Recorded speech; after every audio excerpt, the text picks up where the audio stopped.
Good evening. Hello. Hello, hello. You look pretty dapper tonight. Well, thank you. I'd like to say the same thing about you. Oh, touche, touche. All right. So, what are we talking about this evening? Let's get an update on where things are at. Sounds good. All right. The last conversation we had was 3 weeks ago, right? So, a bunch Correct. of things happened in the meantime. As you recall, I mentioned that we were developing on two different branches of Neptune Core, which is the main repository for running the Neptune client. One repository was improving the user experience and hardening certain application level features. And the other branch was implementing the consensus logic for transactions. And I was anticipating a merge conflict from hell when it would become time to merge those two branches. Now, in the meantime, we finished the transaction consensus logic, and we even merged the two branches. There are still a few outstanding PRs, but the big merge from hell has been completed. And it also showcases that the roadmap to testnet is being walked down at a crazily fast speed because right now we have transactions essentially as they will be on mainnet. So that's great news. In other news, we have memory improvements over on Triton VM. So, as you may recall, one prohibitive feature of producing these proofs everywhere is that it requires a lot of memory to produce those proofs. And so we have two code paths. One code path is faster, but it only works if you have enough memory. And what you do when you have enough memory is whatever you compute anywhere in the pipeline, you cache it because maybe you need it later. And if you don't have enough cache, then you need to use the other code path, in which case you recompute values that you need that it turns out you need again later on in the pipeline. And so these memory improvements relate to the second code path, the one without caching, and yeah, it's a lot of Well, sorry. What is a maths. code path? Uh, if you draw a diagram of the prover pipeline, it bifurcates at some point based on whether you have enough memory. So if you write me a recipe, what you need to do in order to produce a proof, at some point your list of instructions needs to involve an if statement. If there is enough memory to cache, then do this, and otherwise do that. Mhm. Um, yeah, so I'm excited about that memory efficient code path because it involves a lot of maths that uh, I like to wrap my head around. Um, what other updates are there? We have started um, programming the block consensus rules. And this comes, in fact, on the heels of an article that I wrote and things that I develop in that article, namely a an architecture for making even impactful changes soft fork compatible. So, for the audience members who do not know the difference between a hard fork and a soft fork, in terms of impact, there is no difference.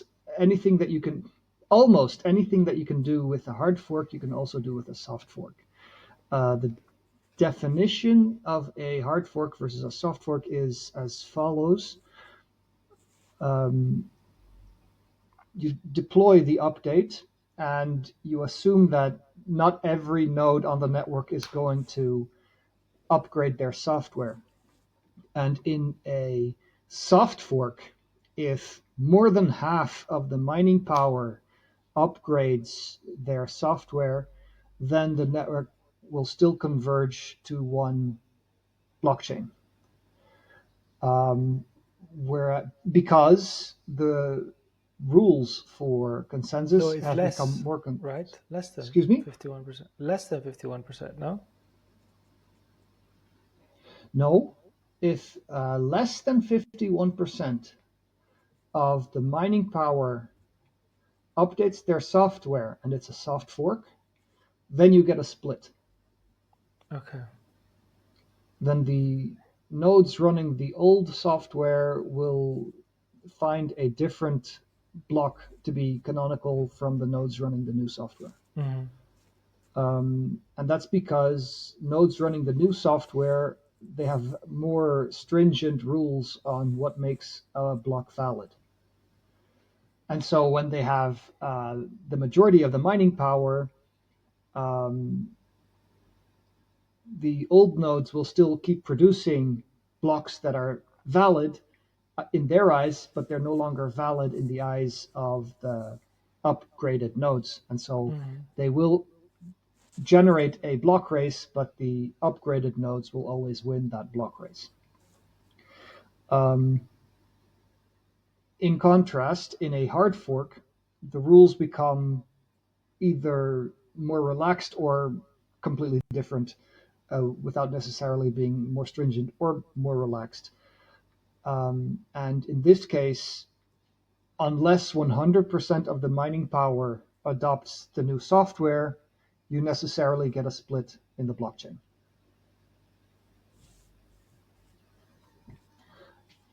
And so Bitcoin has favored soft forks, or I should say, what we know today as Bitcoin Core, Bitcoin.org, in the eyes of Bitcoin Cash enthusiasts, that is still the one and only Bitcoin that follows the correct interpretation of Satoshi Nakamoto's white paper, and they obviously did hard fork. It's worth noting that Satoshi himself, back in the early days, also launched a hard fork, maybe several hard forks, to correct errors in his code. Um, and so we gave that some thought. It's more difficult to deploy soft forks on Neptune than it is on Bitcoin, for instance, because Neptune has or will have recursive block validation. Every single piece of consensus logic is hidden behind a proof system. And you cannot make the rules more stringent because the proof system doesn't understand what more stringent would mean. For Mm-hmm. in the eyes of the proof system, it's a different set of rules, and it doesn't matter that the new rules implied the old rules. Um, and yet, we found a way to deploy some upgrades, and it's credit for this architecture goes to Torquil. Um, the idea is a block proof establishes the validity of an undetermined set of claims. Excuse me. Validity is the property of a proof. The equivalent property of a claim is truth. The block proof establishes the truth of an undetermined set of claims, and the block itself contains those claims. Could you repeat? The block proof establishes the truth of an undetermined set of claims Mm-hmm. contained within the block. And so, if you want to deploy a soft fork upgrade, then you just add another check that a claim that you want to be proven is present in the set of undetermined claims. For instance, suppose we want to launch a soft fork to the effect that the proof of work number or difficulty number or some feature of the block is always odd. From now on, we disallow even proof of work numbers. Then you write a program that verifies the proof of work number is odd. You translate that program into a claim, which basically means you take the hash of the program, the input is defined and the output is defined, and those three fields make a claim. And you verify in the upgraded software that this claim is present in the block. Since the block proof already establishes the truth of all claims contained in the appendix of the block, now you know that this extra requirement that you have introduced in your soft fork is also adhered to.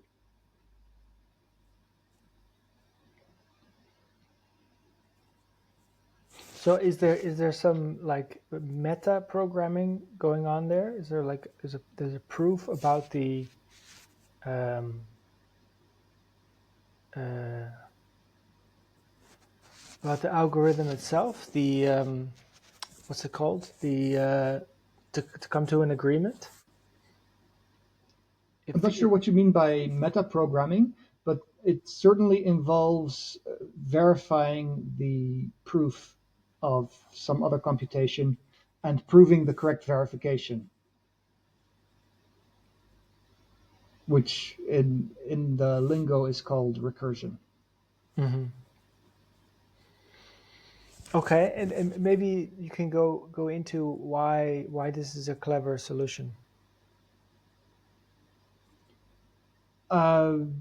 Because I originally thought that we would not be able to do any soft forks at all, period.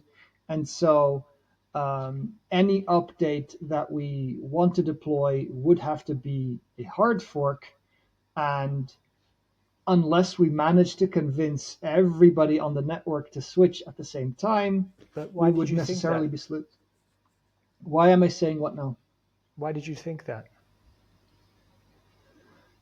Um, because in order to make the consensus rules more stringent, which is what a soft fork means, you would otherwise need to reprogram the programs that determine what consensus rules are. Different programs give different hashes. You have to run a different verifier. It looks like a completely different blockchain from the point of view of the proof system.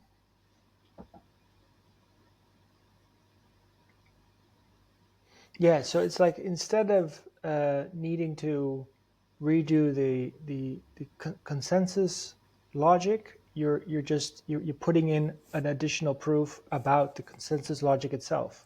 Correct. Yeah, that's what I mean by meta, but you're calling that recursion. It's an application of recursion. Okay, cool. That sounds like it might be very obvious in hindsight. Yes. Yes. And so one nice feature is that we can even deploy more stringent rules on the validity of transactions through this architecture. And so we might make use of that as well. And so it opens up the door to deploying a feature complete version of Neptune Cache in a series of steps whereby we soft fork in feature after new feature after new feature. And in particular, one of our killer features is going to be succinctness, where you only need to verify the previous block in order to synchronize to the network. This can be soft forked in. And so we Okay. plan to soft fork it in because it's a rather big engineering task, and We Very prefer cool. to get market feedback before we embark on that engineering task. Maybe talk a little bit more about the difference between soft fork and hard fork, because I feel more confused than at the beginning. I'm sorry about that. No, no, I thought I understood, but obviously not. So a hard fork is a change to the consensus rules that allows blocks that would previously have been invalid. It's called hard fork because unless 100% of the mining power upgrades their software, the old miners are always going to disagree with the new miners about what the tip of the blockchain is. Yes, so that description I already don't understand, because the 100%, what if 80% of the miners agrees, they upgrade, 20% doesn't, then that's the fork, right? The 80% goes on to drive the whatever comes after the hard fork, and then 20% stays with the old software. Well, I guess that's, I guess hard forks and soft forks shouldn't be called forks to begin with. They should be called, I don't know, uh, um temporary bifurcations. No, the idea is we want to deploy an upgrade to the software without splitting the network. If you can split the network willy nilly, then you're kind of losing the defining property of money, which is that everybody will accept it as a uh, means to settle debt. And if they're on the wrong blockchain, they're no longer accepting your means to settle debt. And so we want to preserve the feature that everybody is on the same network. So, but is my so if I phrase it like this, like a hard fork, if you do not upgrade, you will not be able to participate in the network. Or does that apply to a soft fork as well? It might apply to soft forks. Yeah, so we need a different way of describing this so I understand.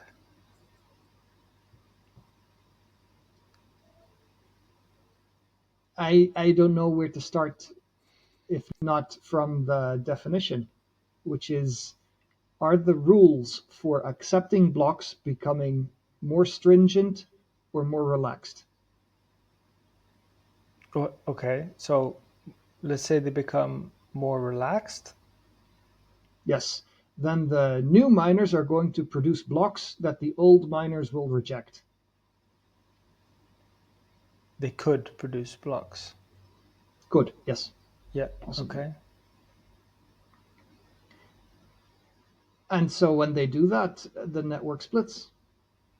But that's a soft fork, or is that That's a can be hard both? fork. That's a hard fork Yes. when it becomes more relaxed. Yes. Now, when it becomes more stringent, it's a soft fork. Then it's a soft fork because blocks produced by new miners are recognized as valid by old miners. Right, there's subset. Yes.